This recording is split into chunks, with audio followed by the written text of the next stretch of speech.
Environment के quantitative analysis में हमारे पास जो दूसरा टूल है दैट इज टाइम सीरीज.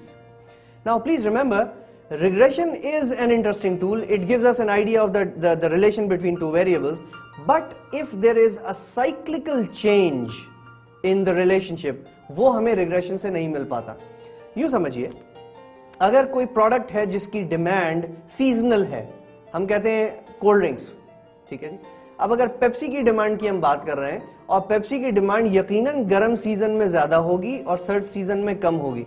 सो हर साल की जो, अगर आप हर महीने की डिमांड कैलकुलेट करेंगे तो कभी फ्लैट लाइन नहीं आएगी. There will be an increase that will be shown every year during the summer season and there will be a decline that will be shown in the winter season. So अगर हमें अगले सालों की sales project करनी है तो हमें ये देखना पड़ेगा कि पिछले सालों में इन पर्टिकुलर मंथ्स में क्या ट्रेंड रहा है, और वो आपको उसके लिए जो टूल हम यूज करते हैं we call that the time series. There are 3 components in the time series graph.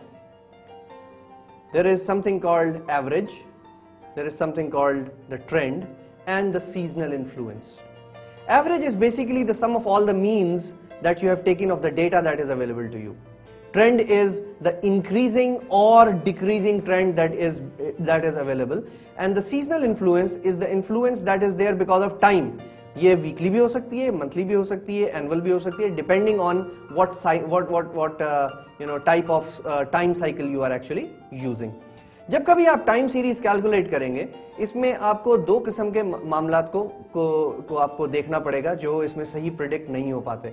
एक पार्ट, अगर कोई लॉन्ग टर्म साइक्लिकल इन्फ्लुएंस है, फॉर एग्जाम्पल हम एक 5 साल का ट्रेंड बनाते हैं और टाइम सीरीज के हिसाब से हम आइसक्रीम की डिमांड को प्रिडिक्ट कर लेते हैं. We know that in certain months, in the summer months the ice cream demand goes up, in winter it goes down. Every year this happens. आपने उसको ट्रेंड को डेवलप कर लिया. हाउएवर, अगर इस दौरान इकोनॉमी में, जैसे हमने पढ़ा है बिजनेस साइकिल में that there are peaks and troughs, अगर इकोनॉमी जो है वो स्लम्प की तरफ चली गई इस दौरान, तो उसका एक इंपैक्ट आएगा on your demand. And that will not be predictable like this because उसका इस particular cycle से ताल्लुक नहीं है. दूसरी बात, there are certain other variables as well जो कि product की demand को influence कर रहे होते हैं. So there is a possibility of some uncontrollable, unidentified variables जो time series पे आप सही तौर पे plot नहीं कर सकते. कह सकते हैं कि ये इसकी थोड़ी सी limitations हैं time series की. Now time series analysis can have 2 different variations. One is called the moving average. Moving average में बेसिकली हम क्या करते हैं कि जो हमारे पिछले कुछ क्वार्टर्स के या कुछ सालों के या कुछ महीनों के जो हमारे पास नंबर्स हैं, हम उनका एवरेज आउट कर लेते हैं और उसको हर जो हमारा जिस पीरियड के लिए हम उसको कैलकुलेट कर रहे हैं उसके लिए हमारे पास नया नंबर आना शुरू हो जाता है. So there is an influence of the last few period of time जिनको हम इसमें इनकॉर्पोरेट कर रहे हैं. हाउएवर, एक और तरीका है हमारे पास जिसमें हम वेटेड एवरेज लेंगे और जो लास्ट हमारे मंथ्स हैं या जो लास्ट हमारा क्वार्टर है, जो लास्ट यूनिट ऑफ टाइम हम यूज कर रहे हैं, उसका वेट हम ज्यादा ले लेते हैं. Basically this technique is called exponential smoothing. Exponential smoothing का पर्पस ये है that something that was performed 2 years back, या जो पुरानी चीज है उसका इन्फ्लुएंस आने वाले एवरेज पे कम हो जाएगा, उसका वेट कम हो जाएगा व्हाइल वी कैलकुलेट, और जो रिसेंट हमारा पास्ट है उसका वेट उसी हिसाब से बढ़ जाएगा. So it basically makes it more accurate and more close to reality, and उसकी जो प्रेडिक्शंस हैं वो जरा ज्यादा बेहतर हम कर सकते हैं, प्रोजेक्शंस बेहतर बन जाती हैं. Now finally let's take a look at the advantages and disadvantages that are there with time series method. सबसे अच्छी बात क्या है, ये ट्रेंड बड़ा अच्छा प्रेडिक्ट कर देता है. लेकिन इससे भी अच्छी बात ये है कि even if there is a non linear correlation तो उसको भी ये प्रोजेक्ट कर सकता है, और इसका जो इस्तेमाल है वो बहुत ज्यादा कॉम्प्लेक्स भी नहीं है. हाउएवर, कुछ लोग कहते हैं, इसके डिसएडवांटेज में कहते हैं दैट इसकी calculation is not everybody's cup of T. इसके लिए आपको स्टैटिस्टिशियन चाहिए हो सकता है. एक इसके साथ प्रॉब्लम ये भी आती है नजर कि एट टाइम्स जो हम डेटा पास्ट का यूज कर रहे हैं to predict the future, it may not remain accurate और it may not remain relevant in certain circumstances. For example, अगर कोई इवेंट ऐसा हुआ है इन द रिसेंट पास्ट जिसकी वजह से अचानक हमारी कोई डिमांड सर्ज आ गई है. फॉर एग्जाम्पल आपने कहा कि जनाब एक पर्टिकुलर कंट्री में ओलंपिक्स होने वाले हैं. नाउ उस कंट्री में ड्यूरिंग ओलंपिक्स जो प्रोडक्ट्स की डिमांड होगी वो बिल्कुल डिफरेंट होगी एज कंपेयर टू अदर्स. तो उस पर्टिकुलर टाइम पे जो हमारी टाइमलाइन प्रोजेक्शंस हैं, टाइम सीरीज प्रोजेक्शंस हैं पिछले सालों की, वो क्या होंगी, वो सारी इररेलेवेंट हो जाएंगी.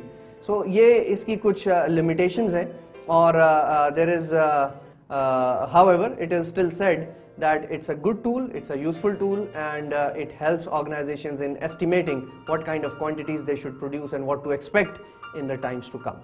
So इस chapter को आप जरा conclude करते हैं.